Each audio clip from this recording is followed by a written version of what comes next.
Morning brewers, and welcome back to Wheatlow Brewery for another exciting episode where we brew a famous beer, ferment it, keg it, taste it, and compare it to the real thing.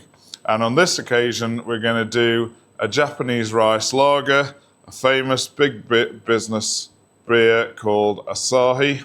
So Japanese rice lager is what it says on the tin. It's a kind of lager that's got a high percentage of rice in it.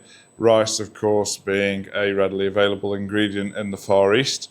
And there's been a couple of really good videos in the homebrew zone recently. I think David Heath did one on Japanese rice lager, and so did the Apartment Brewer. So there's plenty of material about, but the principles of it are broadly that you put about a third rice in there.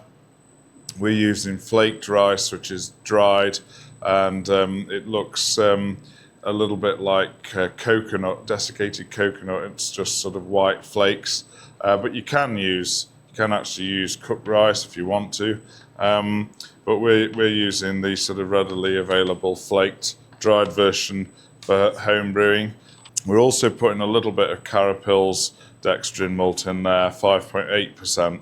32.7% rice malt and 61% standard kind of lager malt. In this case, I think Muntons is what we've got in stock. Then we're going to Asahi. Now Asahi uses 100% SARS hops, but we're going to mix it up a little bit because we can, and we're home brewers. Because I really want to use a Japanese hop called Sorachi Ace. It's related to SARS hops. So it's got lemon and zestiness in there, but other things as well. I'll read this out. Sorachi Ace hops are famous for their distinct lemon citrus flavour and aroma, often described as lemon zest, lemongrass and dill, with an underlying notes of coriander, orange, pine, and even woody and coconut hints. So there's a lot going on with that hop, isn't there? That's why I had to read it out, including coconut and dill, which are two unusual and probably divisive flavours that maybe not everyone will like. So we're going to be careful with it. So we've got SARS at the start of the boil, 15.5 IBUs, and then we're splitting the last 10-minute aroma hops between SARS and Sorachi Ace in equal parts to get a final total IBU of about 22 in total. So equal parts SARS and Sorachi Ace in the last 10 minutes of the boil. So looking forward to seeing how that pans out. So when we come to taste the beer, it won't be identical to Asahi because of that Sorachi Ace, and with it having those quite prominent or different flavours like coconut and dill, I don't expect it's just going to blend in. So it will taste a little bit different, but I'm hoping that will be in a likeable way. So stick with us. We're going to brew the beer, mash it, ferment it, keg it, and then drink it at the end of the video with Ben, who's going to give his expert opinion on it, and we'll compare it to a bottle of the real thing as well. So why am I brewing Asahi, a Japanese rice lager? Well, there's two reasons. Firstly, it's a style I've never done before. It's with an ingredient I've never used before with the rice. And secondly, my friend Ben, a friend and work colleague Ben, loves this beer. He voluntarily drinks it, and he loves the dry, refreshing taste of it. Now, I've said before that as homebrews, it's important that we do beers that we don't necessarily like ourselves, but that we know our friends and family like. In this case, it's a Japanese rice lager, but it could be any kind of macro lager or what have you. It's actually quite a challenge to match such a big commercial beer. In these big factories, they've got centrifuges, filters, all sorts of things to make the beer clear and nice. And so it's quite a challenge to us as a home brewer. Can we get the same crisp profile? Can we get the same clarity in the beer? Can we get it to taste in a similar way?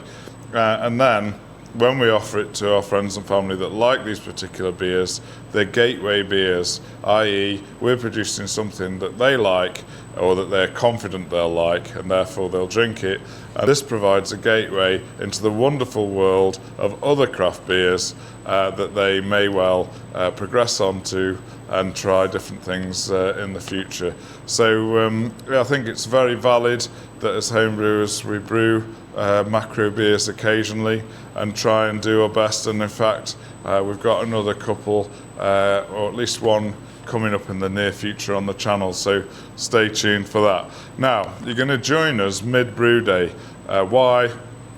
Because for the first time we're doing a double brew day. So when we cut to the brew footage now, you'll see that we've already got a beer in the boiler and we're mashing in the mash tun at the same time. It's the first time we've done this, pushing the equipment here at Wheatlow to the maximum to get the maximum amount of ale through the system, and particularly as this was just before Christmas, when we know that demand will be high. So stick with us and we'll take you through the brew day and we'll enjoy a taste at the end. Now, the other thing about today is we had a nice early start. I've got lots of RO water gathered up.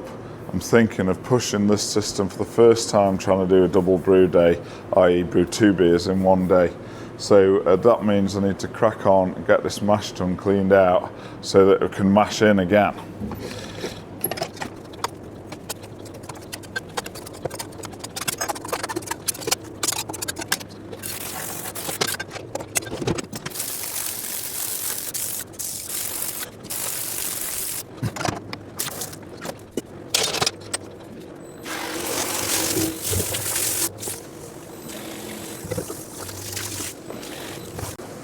Right, we're getting there now, so I'll get the false floor back in and I'll just rinse it through a couple of times, and then it doesn't have to be squeaky clean because we're mashing straight away. And then I'm going to mash in with the next beer, and the next beer is a Japanese rice lager, a Asahi-Style, possibly with a little tweak. And this is because a friend of mine, Ben, likes this kind of lager.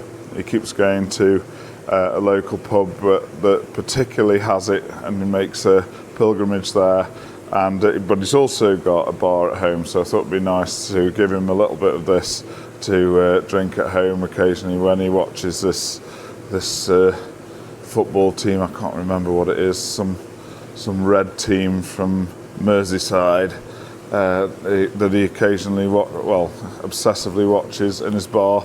Perhaps he could do so with a delicious homemade pint of Japanese rice lager. So the properties of Japanese rice lager is that it's particularly dry, and this is caused or helped by the use of rice. It's about a third rice in the malt bill, and the rice has got particularly fermentable sugars in it, and the yeast will ferment the rice and attenuate down, which makes the beer very dry. And a dry beer is very good for being refreshing, crisp, and those kind of things. So this lager is going to be lovely and pale. It's going to be really crisp.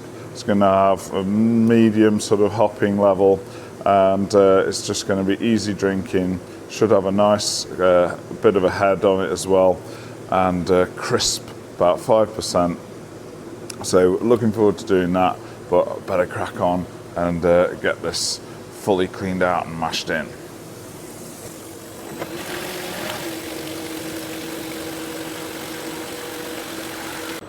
Munton's lager malt for this one. Just weighed it out. Actually, I've used a mixture of Munton's and Simpson's because I had a bit of Simpson's left over. And just cleaning up my mess. We can probably mash this in now.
Right, also in the Asahi is 1.5 kilos of carapils, just to give it a little bit of colour and a little bit of body as well. Really smells ricey, by the way. Right, so fairly light touch on the water salts on the Japanese lager. Just gone for slightly more sulfates to chloride, but generally quite low mineral on this one. As with many lagers, actually, they tend to be low mineral content. Just give them a stir. Super. Now then, rice gets pretty sticky when you put it in a mash. So I'm going to add some rice hulls as well, which will help to prevent it getting too sticky and stuck. And there you go. Right, now for the rice. It's almost like coconut.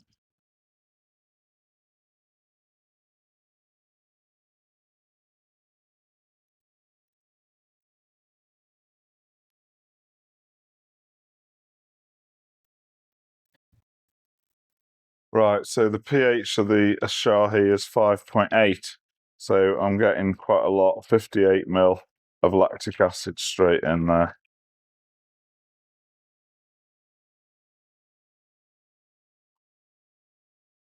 In the meantime, over here, 5 points is nearly boiling. Am I going to cock this up, do you think, by having two brews on one go? Hope not, but time will tell. Right, just look how clear this Asahi water is.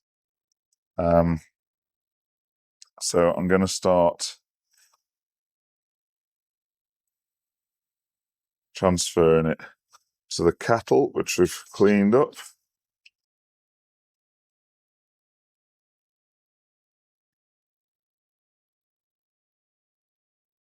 So it's looking good. We're transferring it over. It's been a very long mash because I've been waiting to finish the other beer that was in the pipeline, so to speak.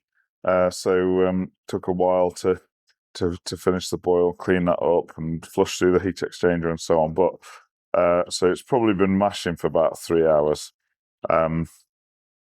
So it looks beautiful and clear, which is good.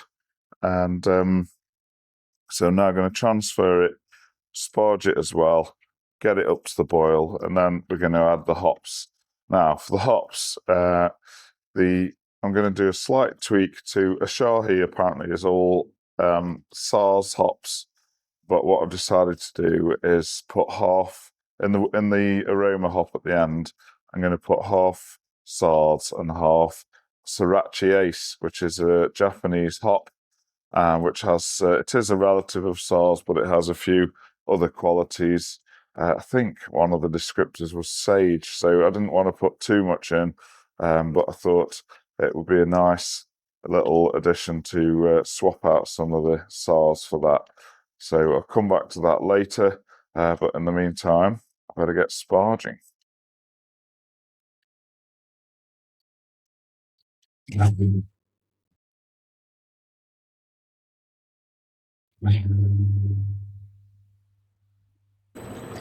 And you can see just how clear that is actually in there. Pretty pleased with that. So second addition of water salts going in.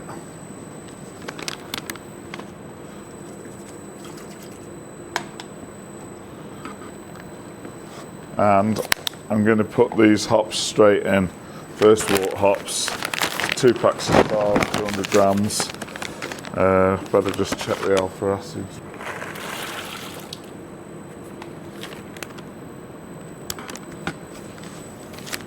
So I'll go check those alpha acids out. These are 2.9. Yeah, I've checked the alpha acids, and the SARS is low. It's 2.9 instead of, I think, 3.7 on my recipe.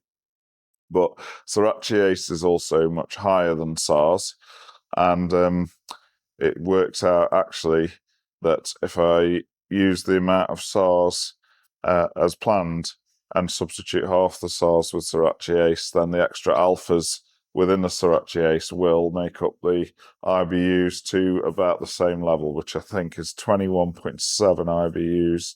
So I'm happy with that. That's worked out quite well.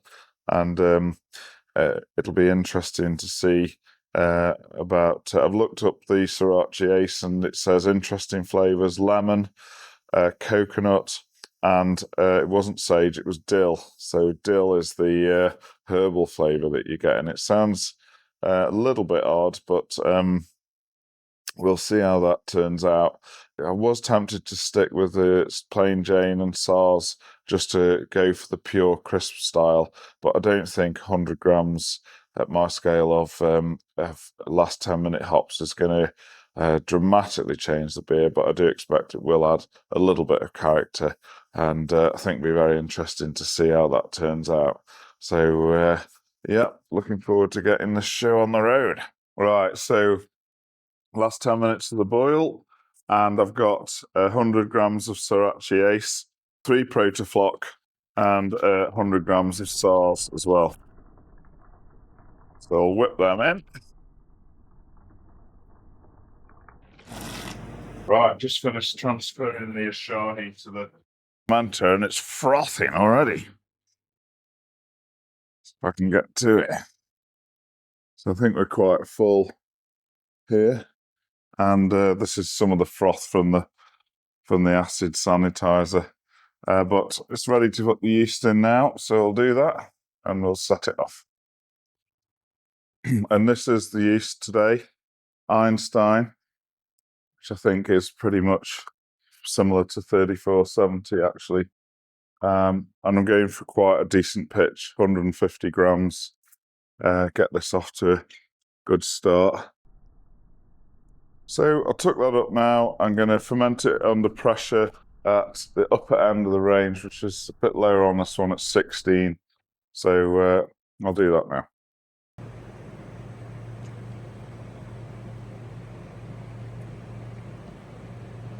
Right, this is the Asahi Japanese rice lager. Finished fermentation, it's been a couple of weeks. Cooled it down slowly, and now I'm transferring it to this bright tank. I've put a bit of browsol in there as well, so I'm hoping that we can clear it up and condition it nicely in there. I've done a little tester with the remnants of browsol in my beaker, and after just 20 minutes you can see the layer there where it's cleared at the top. So it's looking promising, tasting promising. So yeah, we'll see how we get on in that. I don't really know how long I need to keep it in the bright tank. I expect it's going to need to clean up and crisp up. It does taste sort of a bit yeasty now. So we'll start on the basis of about perhaps 4 weeks, but I expect I'll have to do regular sampling to analyse the taste to see if it's ready yet. So I'll do that in the coming days, probably daily. So see you in a bit.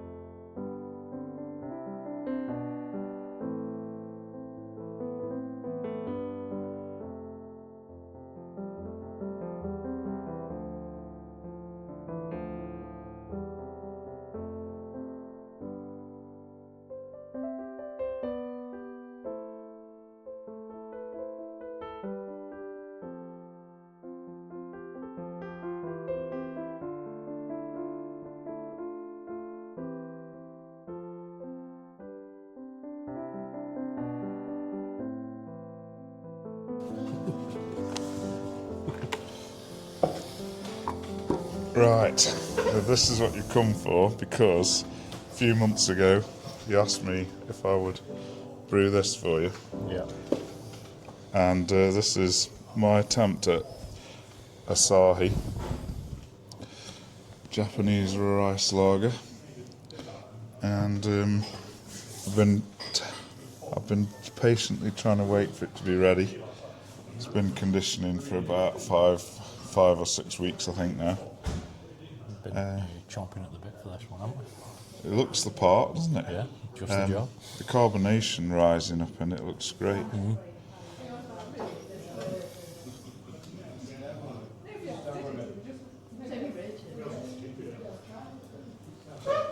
And the colour. Now, this beer, Asahi, has only SARS hops in it, which is famous Czech hop, famous in lagers. And I've actually changed my recipe a little bit, and I've used a newish Japanese hop called Sorachi Ace.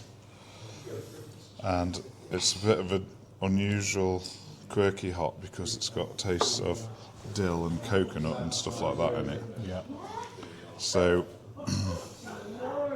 this is a real one anyway to have side by side.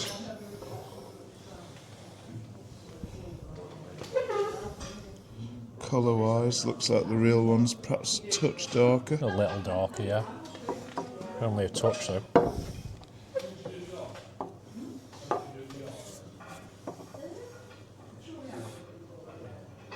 Smell a little bit different.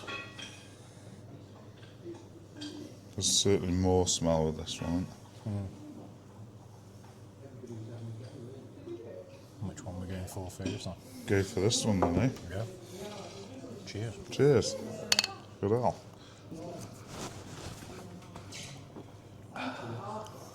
Very nice. Crisp. Yeah, that's what we're aiming for, isn't it? Super dry, Super crisp. dry, crisp taste, yeah. And because it doesn't leave the, for me, I like this beer because it doesn't leave like a taste on on your tongue and in the mouth as well.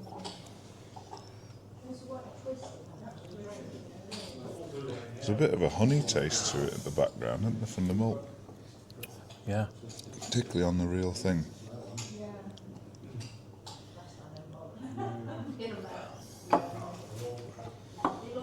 I think I prefer this one. Really? Yeah. Now you actually drink this beer voluntarily, don't you? Yes. So you go to the shoulder down the road and Yeah. you have this on, they have it on keg there, don't they? Yeah. But why'd you go for this beer particularly then? Because I think there's 6 lagers on in that Yeah, pub, there's isn't enough lagers on, but this one just because of the taste of it, really. 'Cause rice taste, it's made from rice, isn't it? Yeah, Yeah. third rice. Yeah, so it also, if you do have some sort, a lot of lagers like Madry, which you've brewed for me before as well, that tends to give me a headache as well. Yeah. This one doesn't. Well, I'll see about that in the morning then, eh? Okay. Because it did just come out a touch stronger than the real thing. Yeah, so I believe. It's actually 5.8 and this is 5, so I think if I remember rightly, I got distracted during the mash and it had a very long mash and extracted more than it normally does. But it doesn't taste 5.86%. It doesn't really, does it? No, no. It's light, it's refreshing, it's tingly from the carbonation. It's your proper summer. Yeah. Also, I think it'd be quite a good beer to have with rich food, wouldn't it? Yeah. Like curries or even like a fatty dish, any kind of thing like a pizza or a burger or something like that, because the dryness and the carbonation would sort of break it up. Well, when like I say, drinking it down the pub down the road, sending you a picture of it every night I went there, and now we've got it on here. Well, the thing is, because you weren't coming here, and I was missing you, and you were being unfaithful by going to the other bar. Yeah. I thought I'd better brew what you like. Yeah. Well, but it has been quite a long time from when you said it was going to be. Lagers take a long time to make. They block your tanks, and you have to give them time to. That's what makes it crisp and clear and everything, is the lagering time, as well as the dryness from the rice. I'm quite pleased with the clarity. Yeah, it's nice, isn't it? I would say it's definitely clear enough. If you had that in the pub, you wouldn't think there was anything up with it, would you? No, not at all. It's actually clearer than that. I think this is because it's out of a bottle. Ultra bright, really, and that is really crystal clear. But we're not filtering, we're not centrifuging, not doing anything like that. No. Now, can you taste any dill from that other hop, Sorachi Ace? With my limited beer knowledge, no, can't. But I can definitely taste something herbal, but to be honest, if I hadn't read it was dill, you wouldn't know. I don't think that's what I'd put my finger on. No. But it is herbal. I think it's a lot nicer than that, that's for sure. To me, that's got more of that ricey taste. It's like just after you swallow it, it's got a funny, dry bitterness. Yeah, I can taste that rice. And that's what I always think of as the taste of rice, like you get in Budweiser and stuff like that. Yeah. You can get used to it, but it always just smacks me, and I can tell it's like a rice lager. But on this one, I'm not really getting a bit of it, but not the same level. No. So whether the real one has a bit more than the third rice, then I don't know. It's not as harsh a taste when you're putting it down as well.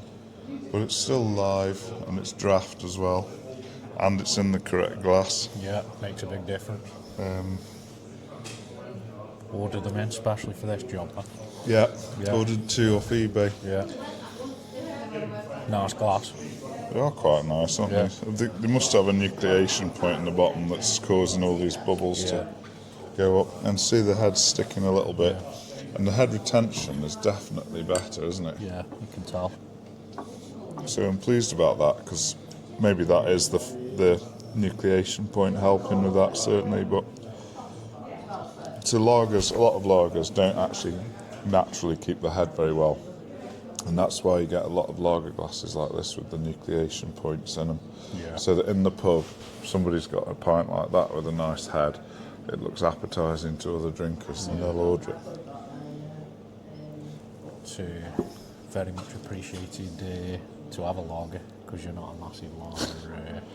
Well, to be honest, you are a gentleman of eclectic taste, aren't you? Because I know that in your bar at home, the Liverpool Den, that you're quite happy to order a keg of Madri or something like that, aren't you? Madri, Cruz Campo, that kind of thing, yeah. And you'll swill that stuff in all day long watching.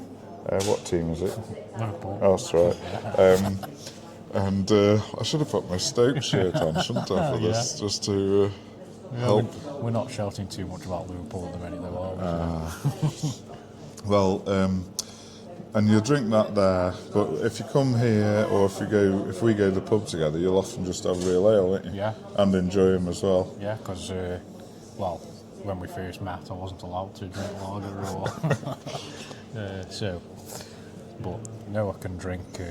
I don't dislike real ale. I don't dislike lager. And you'll drink Guinness as well, won't you? Guinness, yeah, So you will drink lots of different beers. You could probably say I'll drink anything, really. But I think if, and this doesn't apply to you because you will drink all those beers, but if somebody only drinks lager and they come here and I can offer them a nice lager, I call it a gateway beer, because it'll open the door for them to try other beers and have some confidence in the brewing. It was a bit like the other lager that you brewed, though, the Crispy Boy. Yeah. That went down well, didn't it? Yeah, that was really popular. Yeah. Brewed for Henry's birthday. Yeah, and that was a lot of people who came were lager drinkers, and they all enjoyed that one, didn't they? True. Brilliant. Well, I'm glad that it's hit the mark for you. Yeah. I'll have to Well, I'll be up here quite a bit between now and the next few weeks, I would have thought now, won't we? Now, what was the last beer that... was it the Madry when I did that for you and you came up and Madry, you're excited about it and you were enjoying it quite a lick? And that one was also just a bit stronger than it should have been, if I remember I right. think they always come in at maybe a percent more than what the other one does. Even the alcohol-free is double what it should be. But I think this Asahi that you've done is nicer than the Madry as well. Really? I think you probably agree as well. Yeah, I would say so, yeah. Yeah, that did just put a few people right. Did it? Yeah. Got it going a bit. Yeah, just a bit. But I suppose most people might think, oh, we'll just say that Asahi's nice because it is, but that Asahi that you've brewed and poured in there is nicer than that bottle of Asahi for me. Be interesting to compare it to a draft down the pub, and probably wouldn't be as clear cut. But I do agree with you that that isn't. You can even just say by looking at it that it's not quite as appetising as that one's. As that. Yeah, you want more of that, don't you? I better go pour you another one. So what's the next beer that you need brewing them? Another one that I do like is Peretti. Peretti? Yeah. Which is Italian, I believe. Is it? Yeah. Is it really Italian, or is it made in could be your, in an industrial estate in Wrexham or something? It could be your Madry kind of thing, but I do believe it is still brewed in Italy, but I found out otherwise, I'm not sure. But that's a nice beer. So put an Italian lager on the list then. Yeah, Could do. I think an Italian lager is quite dry, like a German Pils, is that right? And it's got a dry hop in it normally, I think. Again, it's always very moorish and not really much of a headache after you've had 8 pints of it. Right. Well, thanks for that. Yeah, and thanks very much. Glad you enjoyed it. Yeah, beautiful. And I'll go and pour you another. Okay, thank you. Frothing ale. Right.